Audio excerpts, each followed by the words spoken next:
Okay, are Canada-US relations improving under Carney? This one's from CBC News, so it's probably going to be biased a little bit towards the liberals. And let's talk about it from the normal point of view of the citizen or resident, right? If we look at the grocery prices and just the cost of the living, during the campaign, we were told that President Trump is to be blamed for everything that's going on in Canada.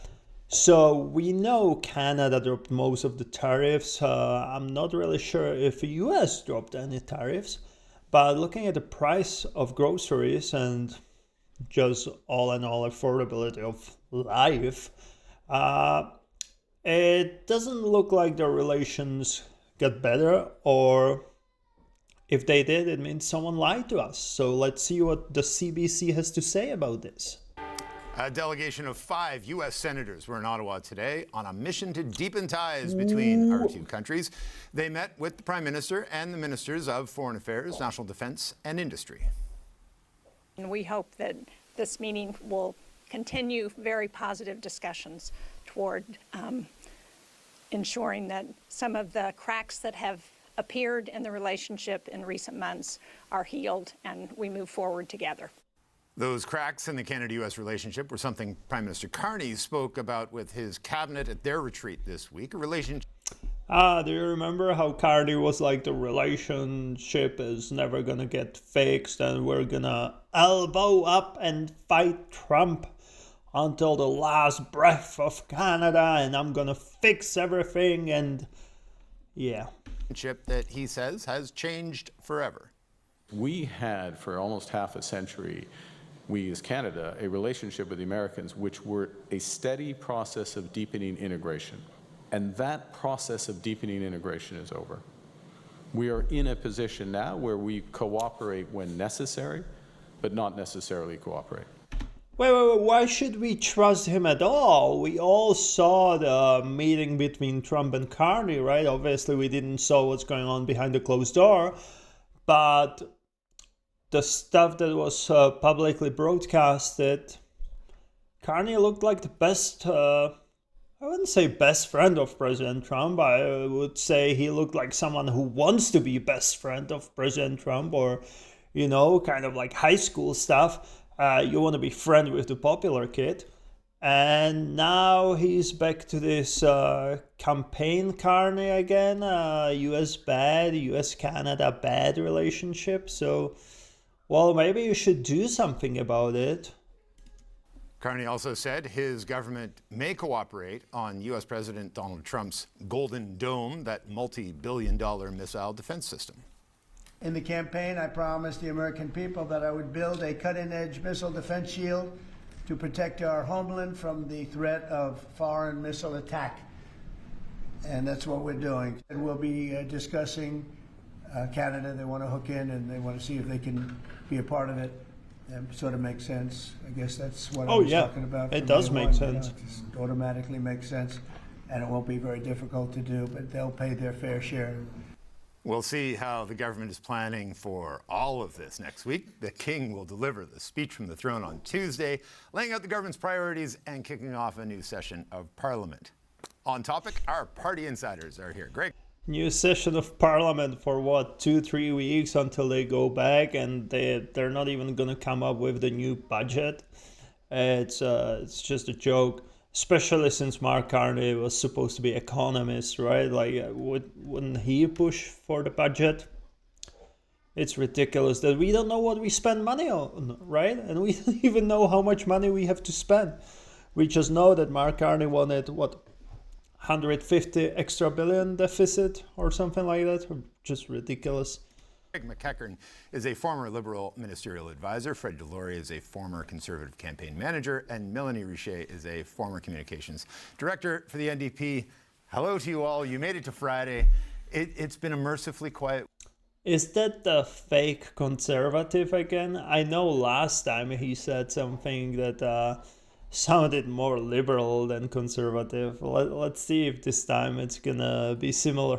Week, but so there's some interesting little nuggets of news. I want to start with the these meetings here in Ottawa, Melanie, do you think these kinds of ministerial working groups between the ministers and the senators, how much do they matter when we know it's all going to be decided by one guy back in the Oval Office? That's a good question. And a guy in the Oval Office that changes his mind every day. A lot. A lot. Oh, come on. So yeah, I guess when you consider that, it's hard to take them at value that they matter. But I think they do matter. I think building relationships is important. There is, we talk a lot about state to province, but I think, elected official to elected official, that's also really good. Building relationships, showing, for folks who may not already have a relationship with people here in Canada, why it matters that relationship continues, how it impacts them with the breakdown in the relationship. So I do think the more allies we can have south of the border, the better. And I would say bipartisan allies as well, which is really important, so that we have allies with both the Republicans and the Democrats, because we know that Donald Trump is more likely to listen to, well, I don't know if he is actually going to listen to any of them, but more likely to listen to for sure. And more than others. Minister Joly just made. Here we go, CBC portraying Donald Trump as this crazy person again. What else would you expect? Well, one thing we need to realize, and I keep preaching about it, is President Trump's main responsibility is U.S. residents, right? So he pretty much does what's best for U.S., not for Canada, not for anyone else. So yes, he might be changing his opinion from time to time, but his main goal is still the same, and that is make America great again, right? Unfortunately, we as a Canadians don't have anyone like President Donald Trump who would put the interest of Canadians as a priority. Unfortunately, we have someone completely different. So it's just ridiculous how CBC is trying to portray Donald Trump as someone unstable. Right. That having somebody like Kevin Cramer from North Dakota, who's in with the president, right? He was standing right beside him during the Iron or whatever, with the Golden Dome announcement was made. Is that sort of a nice little backdoor into the White House and this administration, Greg? Absolutely. But I would also note one of the senators that was here is Amy Klobuchar, who... Not a great backdoor to the White House.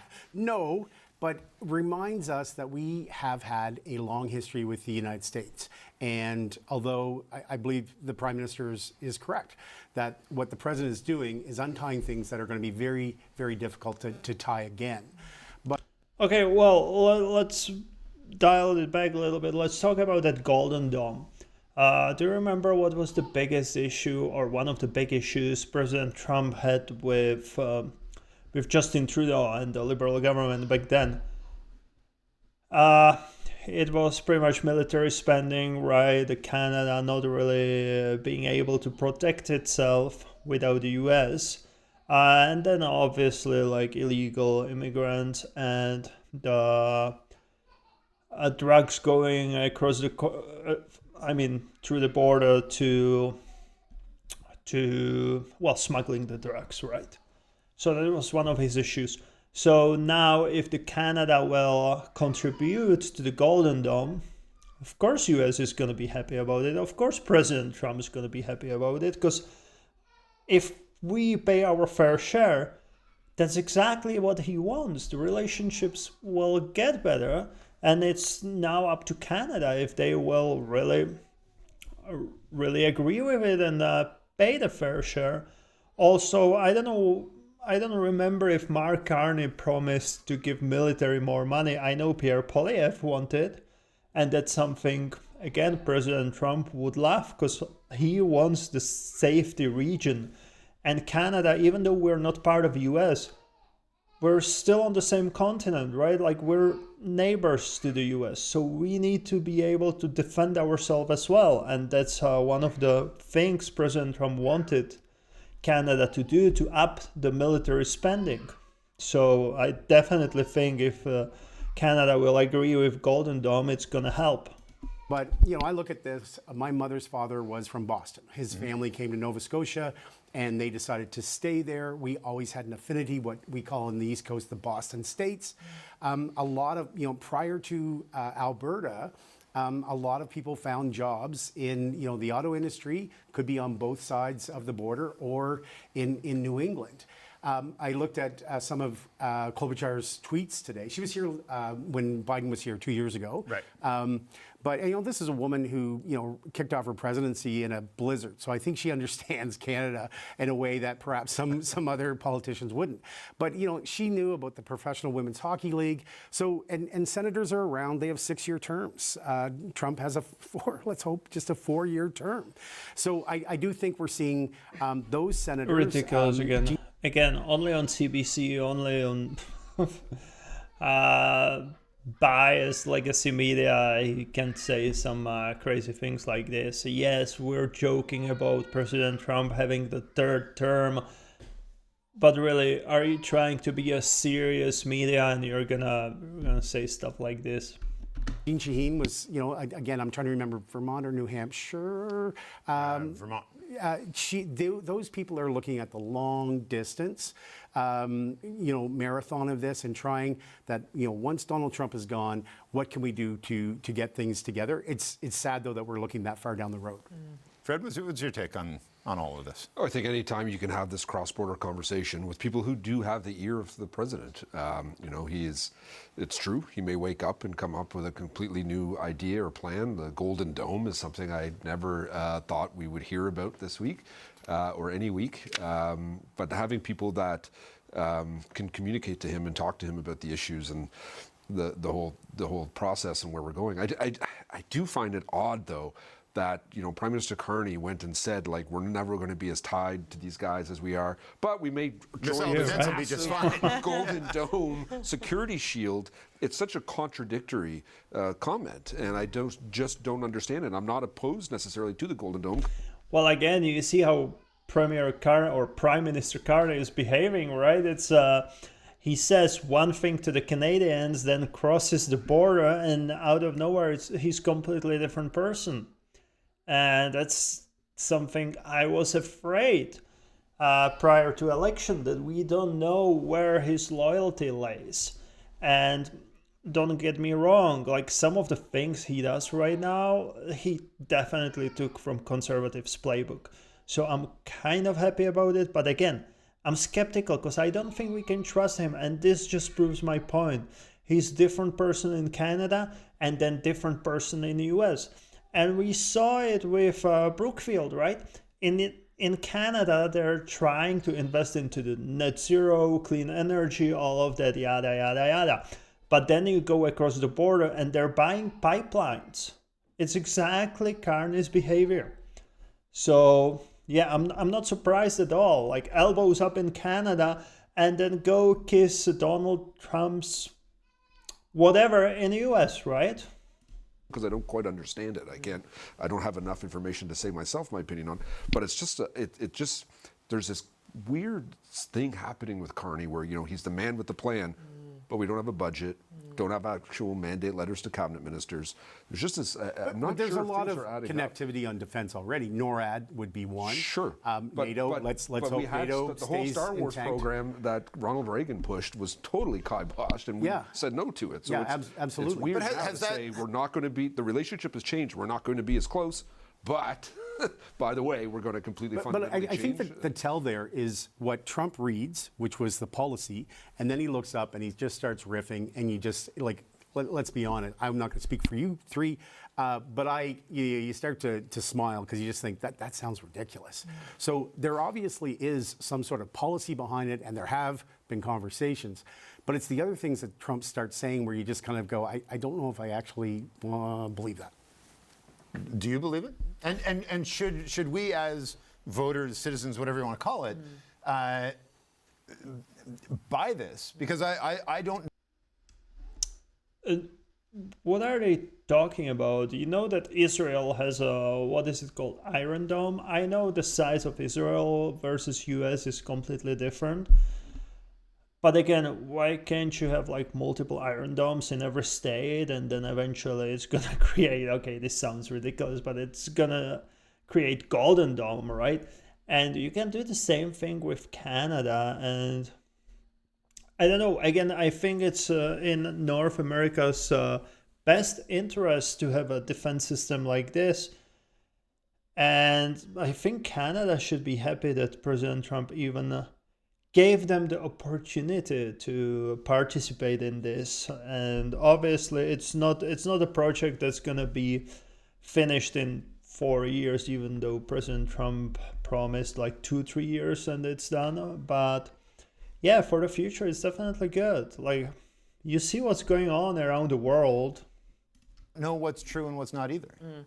I kind of, when you say I didn't totally know what it was, I think I made a joke to the guys when we were waiting outside that I don't know if you folks have watched Paradise anytime I did. recently, It's a great but it was show. a great show. But I was like, Golden Dome. I'm like, is that what they did in Paradise? But anyways, so the communicating it to what exactly that is to people in a time where folks are really worried about what their mortgage looks like, how they're going to keep putting food in the bills. I don't totally know how we do that. As relates to Carney's comments, I agree. I think saying we're never going to be tied as much as we were, but we're open to this. I do think. But it's not even that, right? He's saying the further deepening, we could be just as tied 10 years from now as we are today. It's that it's not going to get any deeper. I think the example that I keep coming back to is China after the first Trump tariffs in his first term. China exports to the United States are basically flat since 2017 or 18. But China's growth everywhere else in the world is up 83%. And I think that's the kind of model we're talking about. Is that, am I being outlandish here? Type of model in what? In terms of what? the less deepening ties with the United States, more growth, like whatever new growth we're going to have. We're going to sell them just as much oil, just as much potash, just as much steel as we do today. But any new capacity we add on, we can sell the... What new capacity? We still have a Bill C-69 because Mark Carney refused to revoke it. So we're literally not able to have more capacity. We can't up the production because the Liberal government so far is blocking us from doing it. So how do you want to create new ties with anyone else when you don't have anything to offer? When the US is buying most of our oil and all of that stuff, right? Like, what are we talking about? It's kind of against the liberal agenda or against what they promised and build a campaign on. Obviously, I would be happy if Alberta managed to get rid of Bill C-69, up the production, build the pipelines, and we can have relationships with the rest of the world. And not just US, but right now there's not really a plan for it. And you're complaining about President Trump, how he says things that sometimes doesn't make sense. Well, what about Mark Carney when he said we're going to up the production, but we're not going to revoke the Bill C-69? And it's like, so how do you want to do it? You literally create a law or bill that prevents you from it. You don't want to get rid of the bill, but you want to up the production and build the pipelines and all of that. It's just ridiculous, right? Everybody else. Right. Is that about right? Right, and that's what Tim Hodgins, the Minister of Said Natural today. Resources and Energy, was a very, very strong message that when you're listening to him talk, you don't know what party he's from, which is a good thing. It's about getting our resources to markets, and it is a great thing to see, and it's a very positive development. It's a big shift over the last 10 years where things were really tied down and production was not happening. So if it's real. But that's where I wonder, like when they say one thing and then they do another. So it's like, but what is real? I don't know if we, are we talking defense or are we talking trade? They're very different. But on both. But on both. But, in terms of defense, there is some things that we can't change in terms of our geography and our shared border and the fact that the Arctic is an increasing concern, where at the same time the Prime Minister can say, we're looking for new trade partners. And some of those, our geography will affect that, obviously transport costs. But if we're looking for new partners, that's a bit different than saying, well, we're actually physically connected to the United States and we have these long traditions around, defense that are a bit tougher to untie. But I think, if people are smart, they're probably prepared for untying of everything under this president. But I mean, Melanie, if we're actually worried about Canadian sovereignty, is there... What are it? Jesus, CBC again, right? Well, we're gonna have more business-like relationship with U.S. for now. But again, the President Trump, so far he kind of proved that he's not a person who's gonna hold a grudge, and he does everything that's best for U.S. citizens, right? I really don't see an issue in relationships regarding the defense as long as Canada will pay their fair share of the Golden Dome, and if they will invest more money into military so they're able to protect themselves rather than depend on US. I don't see any issue over there. Like the only thing right now, I guess, is automobile industry when President Trump full on said that we don't want stuff from Canada. We don't care. We want to manufacture it in the States, right? So yeah, you can say that it's kind of like not good for the relationship between Canada and the US, but again, he cares about US citizens and he doesn't have a responsibility. He wasn't elected in Canada, so what are we talking about? And yeah, like I think the only people who are emotional about it is Canadians, and I honestly feel that's just what CBC and the legacy media that are controlled by liberals are trying to push on us, that the relationship will never be the same, and I don't agree with that. Like President Trump knows we're neighbors. He wants to have good relationship with neighbors. But there's things he wants to get done. And automobile industry is one of them. Now, again, the defense and military, I think he's willing to cooperate even on more than just business-like model. Like, yes, I don't know what's going on here. Like, what are we talking about? It's just ridiculous. Again, some propaganda against President Trump. And then you hear how liberals are taking all of these conservative ideas, and out of nowhere, it's good, right? Out of nowhere, President Trump is not tip of the iceberg. When Pierre Poilievre was talking about this, we need more trade routes, we need to trade to some other countries, not just US, we need to try to become less dependent on the trade with US, we need to up the production, build pipelines, oil, gas, LNG, all of that. The liberals and the voters and the CBC and everyone was like, hey, you need to focus on President Trump. And out of nowhere, they're singing the same song. It's like, don't get me wrong, I think it's the right way. But what are we talking about? Much sense in adding at least an American-led military installation along the northern coast in Canada's Arctic. Well, that was actually the one point that I was thinking when Greg was talking about. I think a lot of folks, rightly so, myself included, every time the president says, 51st state, every time he says, well, we're going to assert economic power until they do what we want to do. When he starts talking, and of course he's kind of stopped that for now, but when he talks that way, I don't know many Canadians who want us to tie into even closer, right? They kind of want to start thinking, well, what happens if he does go through on these, vague threats, jokes, whatever they are? If he moves on any of that, then what? How are we left standing? So I do think that there is maybe a disconnect there with how folks are feeling right now with what's happened with the president. Oh my God, I love how CBC is still on the joke about 51st state. Like, I thought it was already explained, right? Canada is size of California. We voted liberals, unfortunately. Do you really think President Trump wants another liberal state in the US? I don't think so. If he's going to accept some 51st state, it's probably going to be Alberta, because yes, Alberta's still pushing on the referendum because of liberal government. We're not going to lie, right? 10 years with liberal government and Alberta's going downhill, paying for the whole country, while the quality of life in Alberta's going downhill, even though it's the richest province in Canada. Like, ridiculous. 51st state is not about the Canada as the whole. If there's gonna be some 51st state, it's gonna be different province. He's not going to bring another California to the US so they can restore DEI and just be confused about who's what gender and don't care about other people, the normal people, like normal citizens. And like you mentioned, the price of mortgage, price of groceries, right?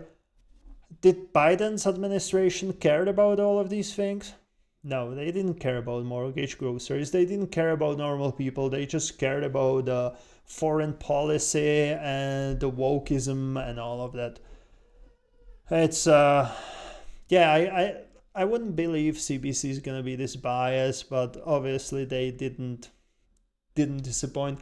And let's be honest, I talked to my family in Czech Republic, and the media over there, legacy media, all of them against Trump. Again, they're in Czech Republic. They don't even know what good he did in the US.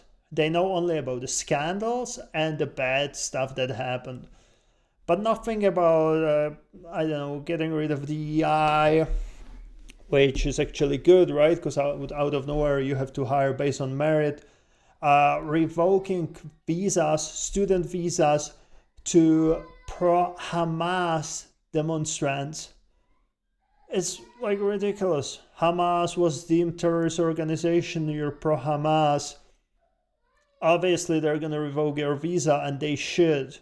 Democrats would not do it, but the Republicans did. And out of nowhere, they don't talk about all of this. Like, you're literally preventing terrorists from, well, not terrorist supporters from staying in the country, which I think it's good. And I only wish we did something like this in Canada.